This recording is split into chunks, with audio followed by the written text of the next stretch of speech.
नमस्कार, मेरा नाम नीतू जायसवाल है और मेरा टॉपिक माइक्रो टीचिंग स्किल है। सूक्ष्म शिक्षण कौशलों का प्रयोग करके हम अपनी पाठ्य योजना को व्यवस्थित रूप से तैयार कर सकते हैं। माइक्रो टीचिंग स्किल में छोटे छोटे कौशलों का प्रयोग करके हम अपने शिक्षण कार्य को रुचिकर, प्रभावी एवं आनंददायक बना सकते हैं। सूक्ष्म शिक्षण कौशल को वास्तविक शिक्षण कौशल भी कहते हैं। इनमें विशिष्ट शिक्षण दक्षताओं, स्पेसिफिक टीचिंग एप्टीट्यूड का समावेश होता है। यह सिर्फ 6 मिनट के लिए तैयार किया जाता है। इसमें पाठ्य वस्तु की मात्रा एवं जटिलताओं यानी क्वांटिटी और उनके कॉम्प्लिकेशंस को कम कर दिया जाता है। इसमें शिक्षण कौशलों की संख्या भी कम होती है। इसको पूरा करने के लिए कुछ पद होते हैं।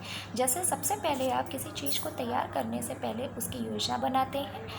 जब शिक्षक अपनी कक्षा में प्रवेश करता है तो योजना बनाने के बाद शिक्षण कार्य करता है। शिक्षण कार्य करने के बाद उसे एक प्रतिपुष्टि की प्राप्ति होती है। यदि उसने गलतियां की हैं तो उसको रीप्लान करना पड़ेगा, रीटीच करना पड़ेगा और फिर उसे फीडबैक की प्राप्ति होगी। आज हम शिक्षण कौशल के बारे में अध्ययन करेंगे, जिसमें सबसे पहला हमारा आता है राइटिंग इंस्ट्रक्शनल ऑब्जेक्टिव। उद्देश्य लेखन कौशल। जब शिक्षक अपनी कक्षा में प्रवेश करता है तो अपने कुछ उद्देश्यों के साथ प्रवेश करता है। उन उद्देश्यों को अपने ध्यान में रखते हुए ही शिक्षण कार्य को सुचारू रूप से संचालित करता है। इसके कुछ कंपोनेंट होते हैं, जैसे clarity, relevant to the content और लेवल ऑफ ऑब्जेक्टिव। यानी आपके उद्देश्य स्पष्ट, आपके कंटेंट से जुड़े हुए और आपके उद्देश्य एक स्तर पर स्थापित होने चाहिए। सेकेंड है आपका इंट्रोड्यूसिंग द लेसन। जब हम बालक के पुराने ज्ञान को किसी नवीन ज्ञान से जोड़ते हैं तब हम उसमें प्रस्तावना प्रश्न बनाते हैं। प्रस्तावना प्रश्न की संख्या 5 होती है। 3 से 4 प्रश्नों के उत्तर बालक देता है और 5वें प्रश्न के उत्तर में उसको प्रॉब्लमेटिक क्वेश्चन कर देते हैं, यानी कि ऐसा क्वेश्चन बनाते हैं कि वो उनको आता ही नहीं है। और शुरुआत के जो प्रश्न बनाते हैं वो उनके पुराने ज्ञान पर आधारित होते हैं। इसके भी कुछ कंपोनेंट होते हैं, जैसे लिंकिंग विद पास्ट एक्सपीरियंस, उनके पुराने अनुभवों के आधार पर प्रश्नों को बनाते हैं। Linking between introduction with main part, मुख्य बिंदुओं से उनको हम जोड़ते हैं और इसके लिए हम क्वेश्चनिंग एग्जाम्पल्स का भी प्रयोग करते हैं। नेक्स्ट स्किल है हमारी क्वेश्चन डिलीवरी एंड डिस्ट्रीब्यूशन। प्रश्नों का वितरण। प्रश्नों का वितरण हमारी संपूर्ण कक्षा में होना चाहिए। प्रश्नों का वितरण करते समय हमें अपने समय का ध्यान रखना चाहिए और प्रश्नों में बारंबारता भी नहीं होनी चाहिए। इसके भी कुछ कंपोनेंट हैं, जैसे question delivery with appropriate speed, सही स्पीड से आपके क्वेश्चन डिलीवर्ड होने चाहिए। आपके क्वेश्चन इनोवेटिव होने चाहिए, यानी नवाचार से परिपूर्ण होने चाहिए। आपकी पिच भी सही होनी चाहिए। नेक्स्ट है हमारा रिस्पॉन्स मैनेजमेंट, यानी प्रतिक्रिया प्रबंध कौशल। इसमें हम बच्चों को प्रश्नों के उत्तर देने के लिए एक तरीके से उन्हें उत्साहित करते हैं, उन्हें प्रॉम्प्ट करते हैं, रिफोकसिंग करते हैं और उन्हें कोशिश करते हैं कि उनके द्वारा दिए गए उत्तरों को हम किस प्रकार से स्वीकार कर रहे हैं, रिजेक्ट कर रहे हैं और रिफोकसिंग कर रहे हैं। नेक्स्ट हमारी स्किल है illustration with example. Illustration with example में जैसे हम कहते हैं दृश्य उदाहरणों के द्वारा समझाना। इसमें हम या दृष्टांत कौशल, इसमें इसके कंपोनेंट हैं सिंपल, इंटरेस्टिंग और रिलेवेंट टू द कंटेंट या रिलेवेंट टू द पॉइंट। इसके एग्जाम्पल सिंपल होने चाहिए, इंटरेस्टिंग यानी कि अच्छे होने चाहिए, रुचिकर होने चाहिए और आपके कंटेंट से जुड़े होने चाहिए। जैसे इकोनॉमिक्स में यदि आप मनी पढ़ा रहे हैं तो मनी पढ़ाते वक्त आप कुछ नोट दिखाकर बच्चों को पढ़ा सकते हैं, जैसे 5 का, 10 का। तो उसके एग्जाम्पल के माध्यम से पढ़ाएंगे तो उनको वो चीज़ जल्दी समझ में आएगी।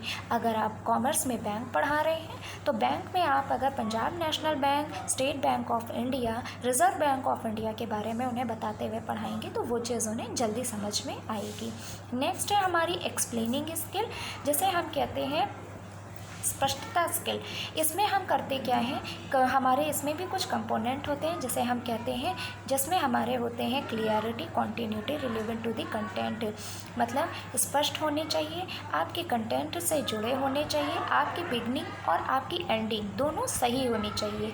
मतलब कि जब आप बैंक के विषय में पढ़ा रहे हो तो सबसे पहले आप उसका अर्थ बताएंगे, परिभाषा बताएंगे, महत्व बताएंगे, फिर आप उसके गुण और दोष बताएंगे। पढ़ाते वक्त आप पहले उन्हें दोषों के बारे में अध्ययन नहीं कराएंगे।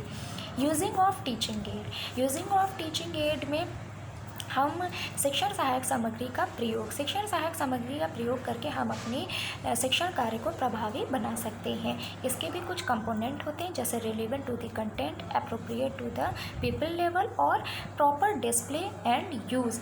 यानी ये 3 प्रकार के होते हैं, ऑडियो, वीडियो और ऑडियो वीडियो। ऑडियो में हम सुनकर उनको बताते हैं, किसी चीज़ को दिखाते हैं, जैसे ग्रामोफोन है।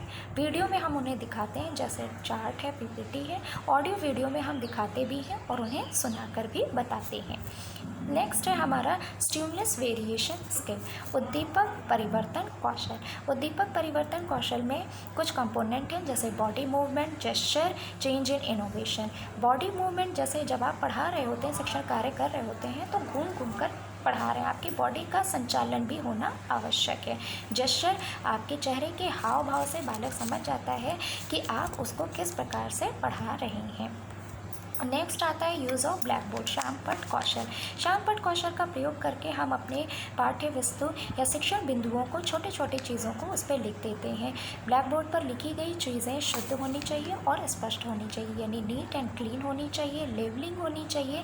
अगर आप ब्लैक बोर्ड पर कोई डायग्राम दे रहे हैं तो उसका लेबल करना आवश्यक है। नेक्स्ट है रीइंफोर्समेंट टीचिंग स्किल, पुनर्बलन कौशल। जब हम किसी चीज़ को पढ़ा रहे होते हैं और बच्चों द्वारा लिए गए उत्तरों को जब हम गुड, वेरी गुड, एक्सीलेंट कहते हैं, तब हम इन पुनर्बलनों का प्रयोग करते हैं। इन पुनर्बलनों का प्रयोग करके, बहुत अच्छे का प्रयोग करके हम विद्यार्थी को अभिप्रेरित भी कर सकते हैं। इस प्रकार से आज हमारी माइक्रो टीचिंग स्किल कंप्लीट हुई। नमस्कार।